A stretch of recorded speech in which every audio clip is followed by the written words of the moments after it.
What's going on, everybody? Welcome to episode 11 of ALS Matters. ALS Matters is a podcast where we talk to a bunch of different people from the ALS community. Today we have on Daniel Cramer. He's the Associate Director of Congressional Affairs for the ALS Association. Welcome. Yeah, thank you, Cory, for having me. I'm really excited to get to have this conversation with you today. Me as well. Kind of give us a little bit of your background and kind of what got you into the advocacy side of the ALS world. Oh yeah, for sure. Just to reiterate, my name is Daniel Cramer. I'm the Associate Director of Congressional Affairs. So I deal with a lot of legislative issues for the ALS Association with my colleague Denise Balin, who kind of is the flag bearer, torch bearer for us in the advocacy department on the legislative side. But the reason why I'm now involved in ALS advocacy was back in July of 2021. My mom was diagnosed with ALS at the age of 64. And, it really took us by surprise. It was quite a shock to get the diagnosis. But, hindsight is always kind of 2020. And she had been going through her battle with ALS I probably around 18 months prior to her diagnosis. We had seen quite a bit of decline in function in her ability to move, and her ability to ambulate her arms, and then also speak. So we went through quite a journey there. But at the time of her diagnosis, I was actually working because I just am very involved in the rare disease space. I was working with the Cystic Fibrosis Foundation at the time, because I had a childhood friend that went to my church who had cystic fibrosis. So definitely somebody who likes to take my experience and tie it to personal history and things that impacted me, and my upbringing and who I just kind of am as a person. And the day my mom was diagnosed, I reached out to the ALS Association and I said, "Hey, I work with Cystic Fibrosis Foundation. I am a lobbyist over there. I've worked on X number of pieces of legislation. What can I do to help out this cause? Because I don't want any other family to go through what my family's going through right now." And, a couple days later, I got an invite to apply for a job. So as of October of 2021, I have been working with the ALS Association. So going on almost 4 years now. So, kind of in that 4 years, what would you say is kind of the biggest hurdle that you've encountered while working in this space? So I can definitely speak on this in probably two ways. I can speak on it personally and I can speak on it professionally. So I'll start with the personal. I started working with the association October 18th, 2021. November 1st, 2021, my mom, who was diagnosed July that year, passed away. So about Oh, two wow. weeks into working for the association, I lost my mom to it.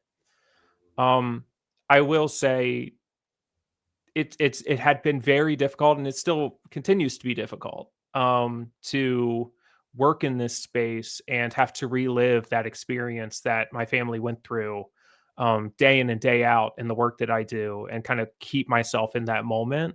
But also, me and my mom, when I told her I applied for the association and when I told her I got a job, we always kind of saw it as a silver lining of her diagnosis. Is that we could take our family, our personal hardship, and tie it to my experience that I had in, federal affairs, congressional affairs, lobbying, and, use it to do some good work for people that are either going through right now what my family went through or all the people in the future. And I told her, I said, as long as I'm able to do this work, I'm going to keep doing it until hopefully one day I don't have to see another family go through what we went through.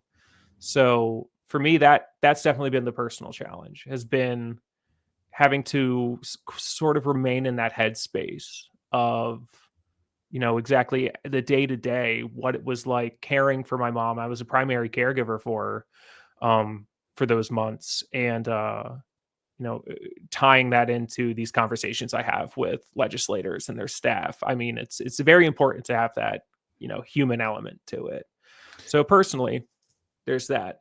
And I don't mean to be too long-winded here, No, but no, you're good. I mean, yeah. all good stuff. I was just sitting here thinking, like, Mhm. I saw a very similar impact when we were up in DC a few months back, advocating as well, and having that personal connection. Mhm. We met with several folks who had close connection to ALS, and it seemed to make a difference. And being as young as I am, sitting in some of those rooms with folks who, your mom's age or even a little older, Mm. talking to folks that, oh, you're 38. Wow. That's crazy kind of thing. So that personal connection definitely seems to help it. Seems Yeah. to me anyway. Yeah, for sure. I mean, I think a good thing to tie into that is that, we can go into offices and we can just fire off numbers, right? We can say, oh, we want to get like $180 million for the NIH in fiscal year 2026. Let's boost the Department of Defense ALS research program up to $80 million from its current 40 million. We can say all of these things, right? But if we don't have that personal touch, that Right. that impact on the constituent, the person who has gone through this, making those asks, they're gonna just kind of fade into the background noise, right? Like, Right. the personal touch is what makes you memorable. And one of the things I love to tell our advocates is that it's like, "Look, you don't have to remember all the numbers. It's totally fine. We can send numbers and emails. We can do all of that. But what is most important is when you're meeting with your member of Congress, your senator, share who you are, share your story, share like what has been going on in your life and how these things can impact you in a positive way. And those are the things that break through. Those are the things that make it so they bring you up in congressional hearings. They ask you to come and do testimony. Those are the sorts of things that really break through the noise for sure. So on the professional side, same Mhm. question. Yeah, on the professional side, I think I've been doing this for, I guess, over a decade now. And I will say in all of my time, there's one constant, and is the pendulum swings back and forth in Washington, D.C. I don't care about party and politics. I just care about making sure that the people that are constituents of members of Congress have their voices heard and that their representation is looking out for them, regardless of who is currently in that seat. That said, one of the things that I've been seeing more recently, and I think this has been, a struggle a couple times in my career, has been the a desire to cut funding for things like federal research for diseases, particularly rare diseases.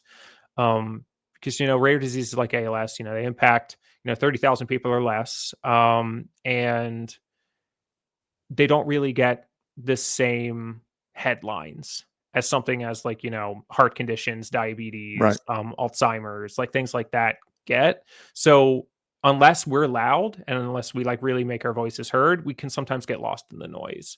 So what I think has been really big of a challenge has been making sure that no matter who is sitting in that seat, no matter what their, policy priorities are, we're able to get our voices heard and make sure that there isn't detrimental cuts to what we think is so important, which is ALS research.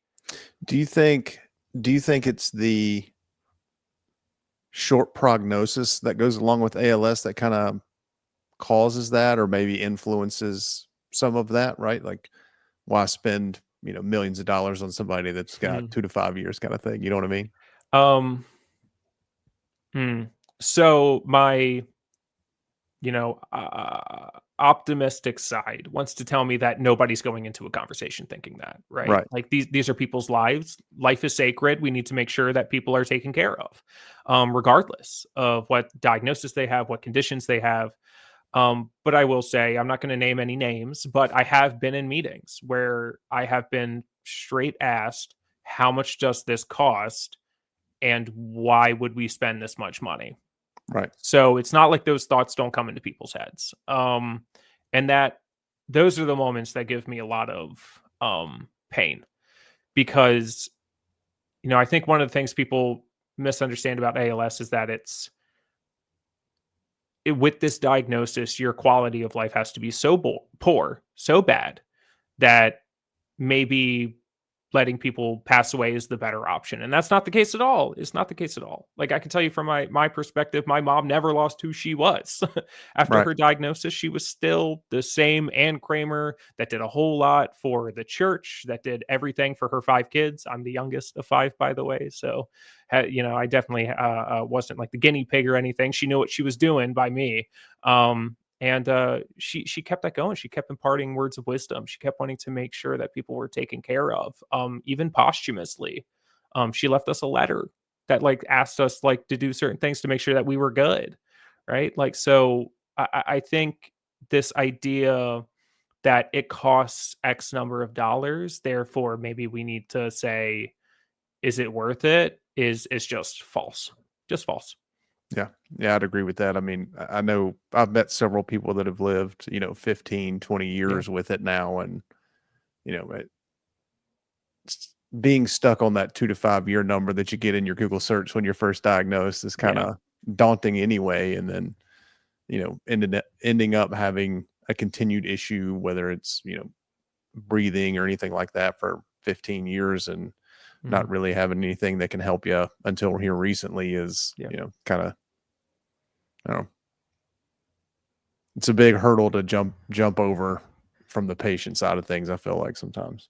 Yeah, and I think Um, it's hard to put a dollar amount on that yeah, too, right? Like, I mean, somebody around your age having kids like 15 years, that's someone's entire childhood, yeah, right? Like that is raising a child. And I think that is something that is like you can't put a dollar figure on that. That is just the most important thing in life. So, yeah. yeah. I remember, so my family's progression rate is usually very slow, and Mhm. I remember having that conversation with my wife, and this was Mhm. before we knew Qalsody was gonna, come out and all that kind of stuff. It's Mhm. like 8 to 15 years is not that long Yeah. when you're Yeah. looking at it, right? I mean, my daughter at the time was 6. Yeah. I'm coming up on 2 years post diagnosis now, and it's like, man, not getting to see her graduates would be devastating. And then, Mhm. getting into the Qalsody and seeing that it's working, and you know, hoping, praying that I have a chance to actually see some of those things is so one of the things when we were in DC the last time I was talking to a lot of the Yeah. politicians that we met with about. It's like, imagine not being able to watch your child graduate high school. Imagine Yeah. watching your child not being able to watch your child go to college or get married, or, any of the, major milestones that Mhm. we kind of have. It's like, think about it that way, and that'll kind of change your perspective on it, I feel like. I agree 100%. And I've done a couple blogs for the association and stuff. And, I don't know if they've asked you anything like this in your appointments, but, being with my mom in an appointment and, after she was diagnosed, they asked her, like, what's one thing you want to do with your life? And she said, I want to dance at my son's wedding. This is my brother, Mike. And she already lost the ability to walk at that point. And those are the sorts of things. Seeing her son get married. I'm engaged now. My mom's not going to be at my wedding next year. Like that absolutely ate away at me. It ate away at her. We both knew I met like the woman for me, but it just the timeline just didn't match up. And I think it's important that if we have any chance, any sliver of hope to make it so people can make it to those moments, that's the stuff to cherish, right? For me, it's not dollars. And this goes back to the stories going into those offices, like you said. When you get that stuff across, like that's the stuff that sits with them when they go home and they're decompressing from the day. They're going to think about those stories that really broke through. So, Yeah, 100% agree.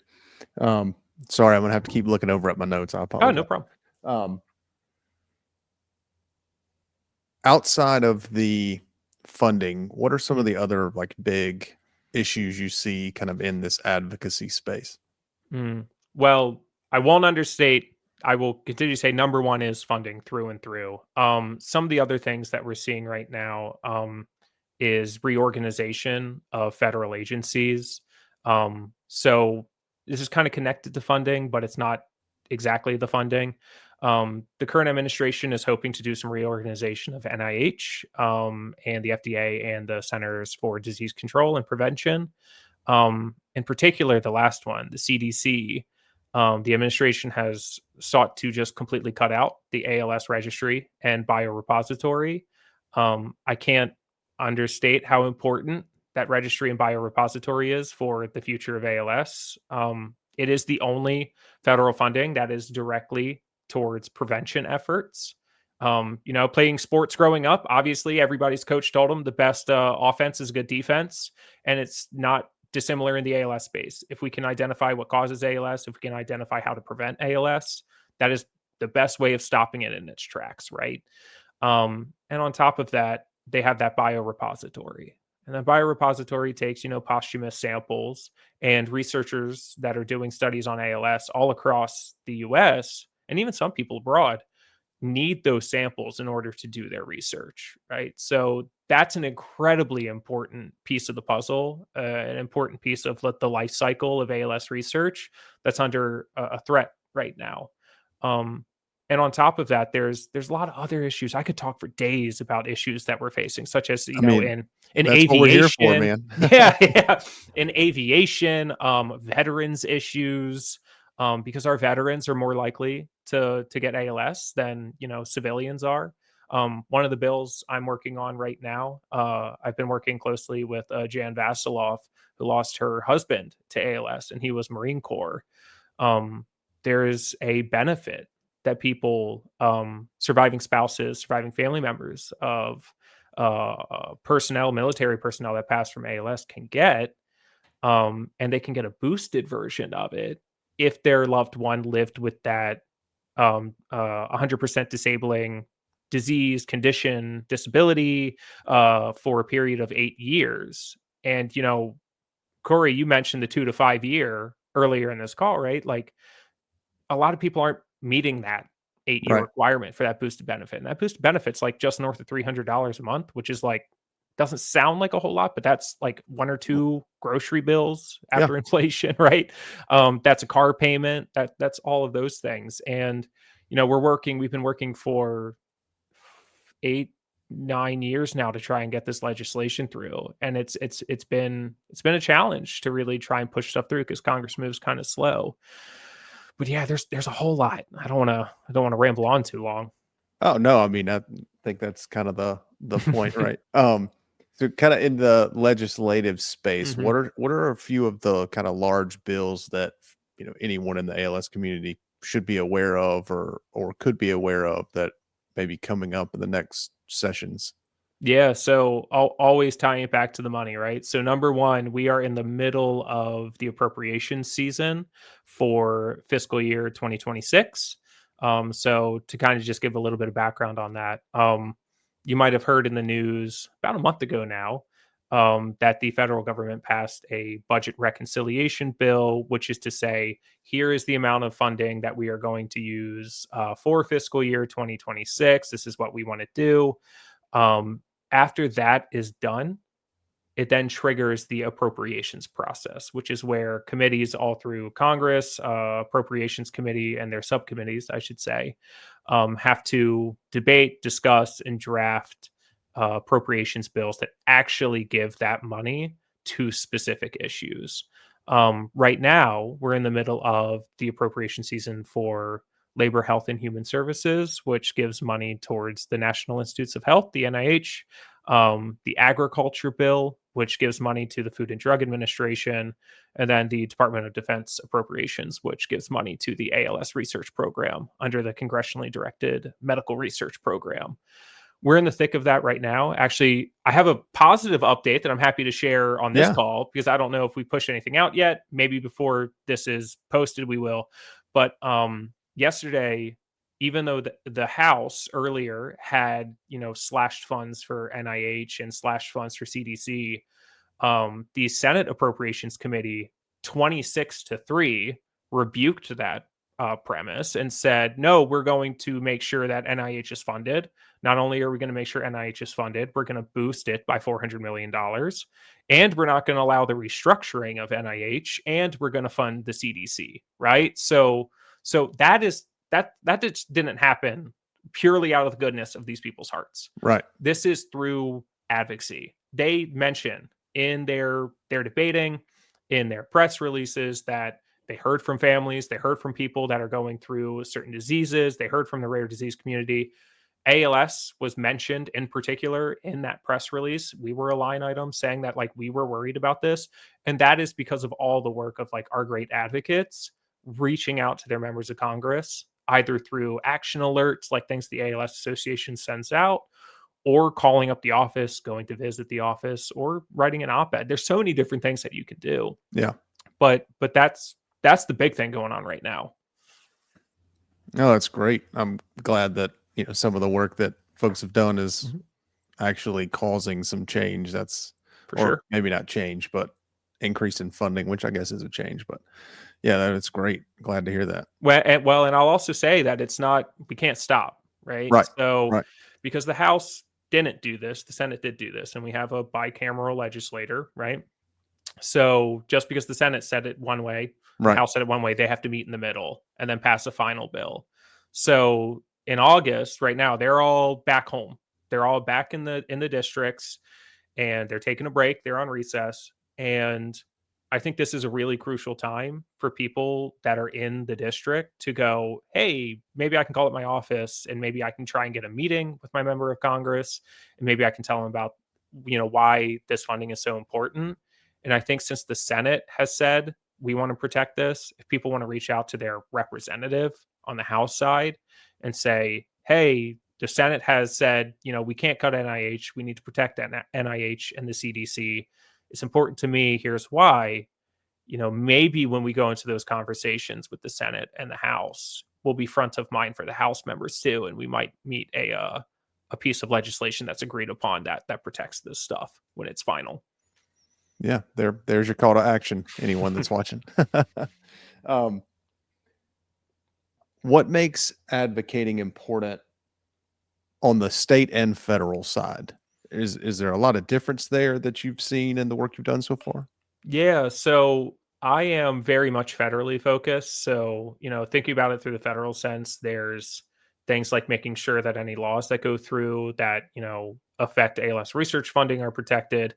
And on top of that, federal programs that people in the ALS community rely upon, such as SSDI, Social Security Disability, or, Medicare, Medicaid, that those things, if there are changes to them, they aren't negatively impacting, our community. Wanting to make sure that, if there are things such as like been proposed for Medicaid, like such as work requirements and stuff for people that are in those sort of Medicaid expansion populations, wanting to make sure that, people with ALS are waived from those sorts of things. I think that's a really crucial piece. And we see that at the state level too. Um, Now I'm not a state guy, uh, but I have two brothers that work in the state house in Maryland. So I know a little bit about it. But I will say, at least on the ALS side, um, federally we see things more on like the funding and research side. At the state, we see stuff more on funding for like care services and care. An example of that is in Maryland. There is a equipment locker that that gets funded by the state, that people can get durable medical equipment, DME, if needed.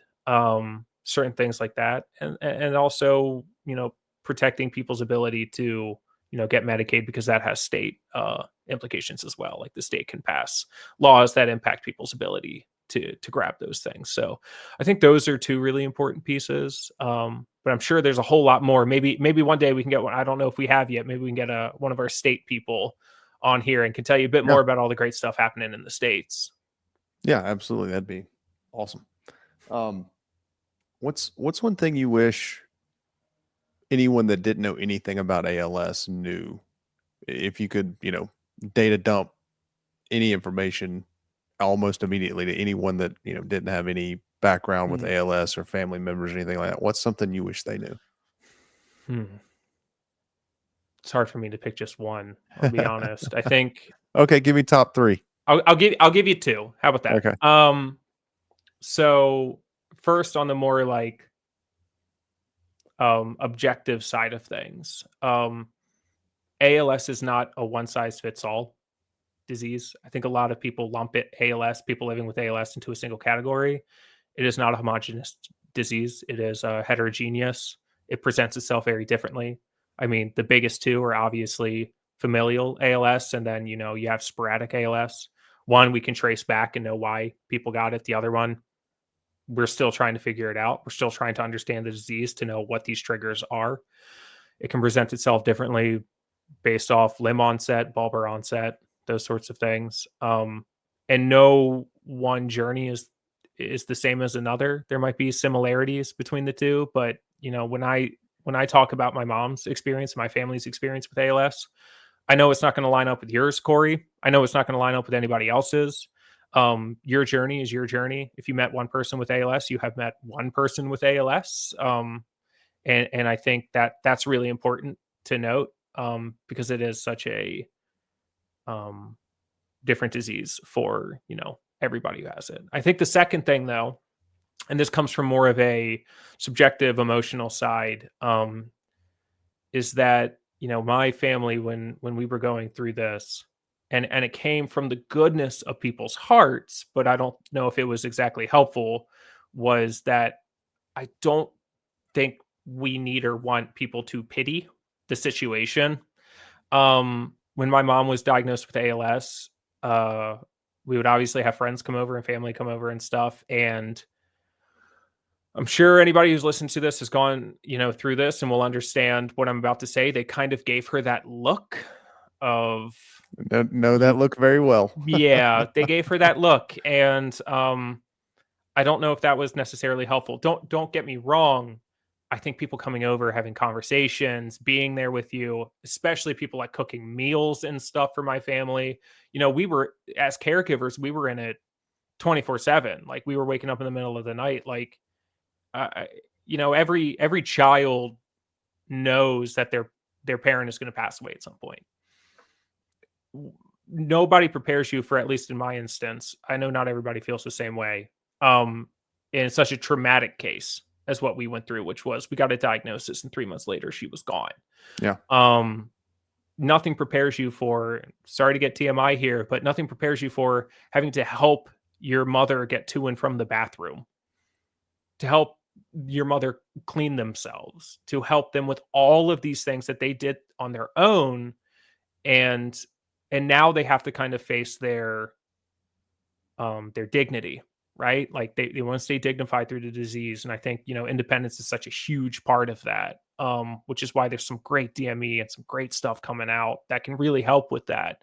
But I don't think coming into that conversation, even if it's with the best intentions of feeling, kind of putting out there that somebody is lesser than because of this, is helpful. So I would think if anybody, meet somebody with ALS, so somebody who's listening to this that hasn't met anybody with ALS, they just stumbled upon this podcast, is that the people living with ALS are still the people they were before they had ALS. My mom was still my mom when she had it. She lost her ability to walk. She lost her ability to talk, but that did not change the fact that she was imparting motherly wisdom through her iPad and a pen to tell me, some good advice in those final days, and to have like a real in-depth, meaningful conversation that I'm going to carry with me for the rest of my life. They're still them, at least in my family's case. So Yeah, it's something I noticed while my mother was going through it as well, and she got to the point at one point where she didn't want visitors anymore. And it was well before, the end. mhm, And I never really understood that because I've always been fairly social person, and I'm like, well, and the look that you're talking about, mhm, like being 38 years old and telling folks, or even when I was first diagnosed, telling folks like this is what's going on, and you just see like this facial change all of a sudden. It's like, hey, mhm. I'm one of the lucky ones. Yeah. Like, my family's progression, even before Calcati, was still, 8 to 15 years. There's a lot of folks that don't make it anywhere close to that long. So, Mhm. don't pity me, kind of thing. Hmm. But it was funny that you talked about the look, because I definitely know the one you're talking Yeah, about. a lot of people know about the look. Yeah. So, but hey, like I said, it comes from the best place. They care about you. They love Yeah. you. Like, Yeah. they're worried about you, and it comes from the best place. But the family knows, and the person knows what they're going through. Just, continue to be a good friend. I think Yeah. that's really what it leads to, right? Yeah. I 100% agree with that. Talking about kind of your mom's going through the process of everything, what's a Mhm. piece of equipment that you guys found was the most helpful during that time? So this is not advice for everybody. I'm gonna throw that out there. My mom did not like DMA too much. She very much preferred me, my dad, my siblings. Like she had 4 boys Right. and her husband. So like we had her covered. Right. She very much preferred us like kind of carrying her around as to like using DME. Certain things like a toileting chair, all of that was very helpful. Um, you know, using bidets, things like that. That just made the day to day so much easier. But I Yeah. will say that the house that I grew up in, my mom and my dad, they built it themselves. And it was a 2-story house on a farm. And it was not built for aging at all. Um, but I think the two most important pieces of DME for us had to be a chairlift that went up and down the stairs because my mom wanted to be upstairs in her bedroom. She didn't want to give that up. Um, and then also we had a family friend who was able to loan us a van that we could get her wheelchair in and out of. My mom never got the chance to use a complex wheelchair. Um, her progression was so fast that we ended up putting her on a hospice, and they wouldn't cover the complex wheelchair at that point. So, um, but being able to roll her onto to a van that could take her to and from appointments at Johns Hopkins in Baltimore, that was a game changer because otherwise we had no idea how we were going to get her to and from those appointments. It's very Yeah. difficult.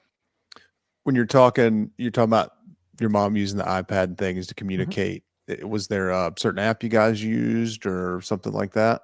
So, I don't know the specific app. I will say that at the time when she was diagnosed, I mentioned how I reached out to the ALS Association for like a job or, advocacy opportunities. And I also reached out asking about, what equipment was available. And they actually had a library of iPads that they were able to loan us one of them. So she used a specific text to speech app. She didn't get her voice. It was so far along that she wasn't able to get her voice like recreated and those Right. sorts of things. But she's just a very simple text to speech app where she could type stuff in and then save like certain phrases into it. So we knew like she needed to use the restroom, all of those things. Right. I think that was really great. Maybe as an addendum in like the description, I could figure out what that exact app was. But yeah, it was great that the association was able to loan us that. That was a game changer.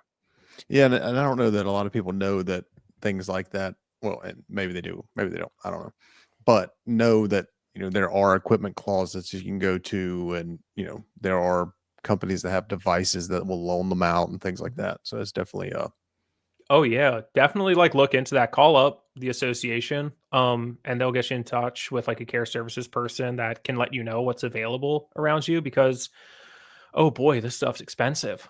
When we yeah, were pricing out my mom's chair before, like, we found out that it wasn't gonna be covered, like, it was the cost of, like, a decked out BMW. Like, it was a Beamer. Like, it was a good thing, but a lot of money. So if there's, ALS is very expensive, so, like, if there's any way that you can get loaners or, like, make it so you can decrease those costs on yourself, definitely reach out and see yeah. what's available to you in your area. What's something that's been inspiring to you in Mm. your current role with working, with all the government entities that you've worked with? What's something that's kind of inspired you that you've seen over that 4-year time frame at the ALS Association? Yeah. Um, it's been inspiring throughout, but I will say it hit hard and fast when I first started. So being in this line of work for a while, you can it can be difficult like seeing how people interact with each other in the political landscape in this political climate. Because sometimes you wonder, are they working for the good of everybody? Are they working for themselves? Are they but I will say when I started, I joined in the thick of the passage for the act for ALS. Um, and when I joined up, I saw immense outpouring of people in the community, people who have been affected by ALS, and members of Congress support that piece of legislation. It's the only time in my career, maybe in my life, because I was super into politics even before all of this, in my life that I have seen a bill that I care deeply about only get like 2 no votes in the House of Representatives and then pass by voice vote in the Senate with nobody saying no. That's the I you never see that. Right. And I think for me it is incredible what the ALS community can do when we all come together and we're all just putting wind behind the sail of a particular piece of legislation. A phrase I love using is "small but mighty," and like the ALS community, we're definitely smaller than others, but oh boy, can we make an impact!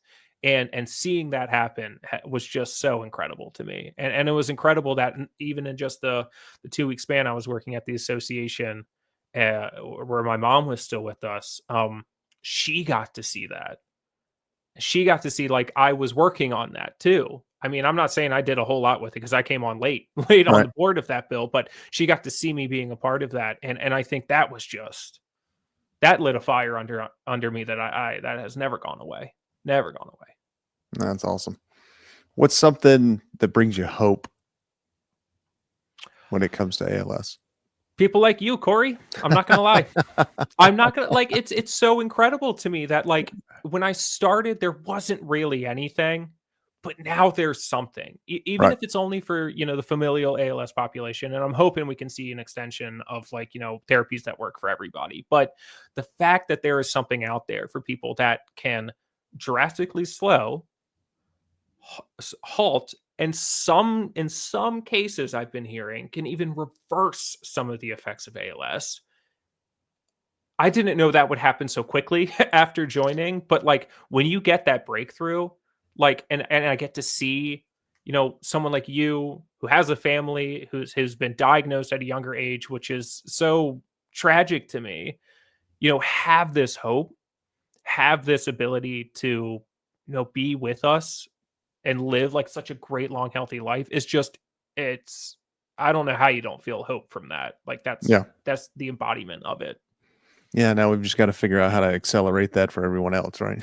Agreed. And that's why we need federal research funding. Let's continue to circle back to that, right? We just need Yeah. to keep sure it's going. We need to make sure that that money keeps growing. It's been growing at a steady clip for the past decade, and we need to not let that plateau.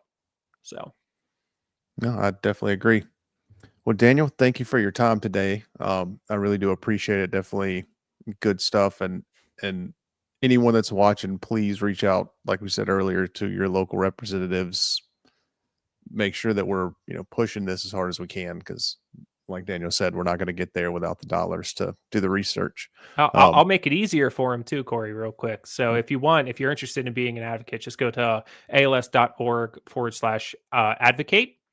And right there, it'll take you straight to our sign up page to become an advocate. We got a bunch of different action alerts on there for all the different issues that we're working on right now. Let your member of Congress hear about them, your 2 senators, your representative, let them hear about these issues. The more people we get sending that is important. And on every single one of those, we give you the opportunity to personalize it. I'll tell you a little inside baseball. Uh, those congressional offices, they're used to receiving a lot of just like copy paste emails. And they have systems that just like scan it and check that, okay, they sent this email again. We've received this 1,000 times. What gets through that check and making it so people don't see it, what gets through that and makes it so somebody does lays eyes on it is if you personalize that. And interesting. if you put in your story, if you change the language that's in there a little bit, it'll make sure that somebody in that office is actually putting eyes on that and it's not just getting tallied in the system. So go to that link, als.org/advocate. Type up your story inside the part that you can adjust, and yeah, let your members of Congress know that these are very important issues. Does that cover federal and state? Yeah. Mhm. Okay. I don't state if there's anything going on at the state in which you reside, that'll pop up for you. It won't pop up for anybody Right. outside of that state, though. Good to know. Yep. Well, Daniel, again, thank you for your time. Everyone that's watching, thank you guys for checking out ALS Matters. This is, very important subject, close to both of us. You know, um, please reach out to your representatives and let's keep the momentum going. Thank you. Thank you.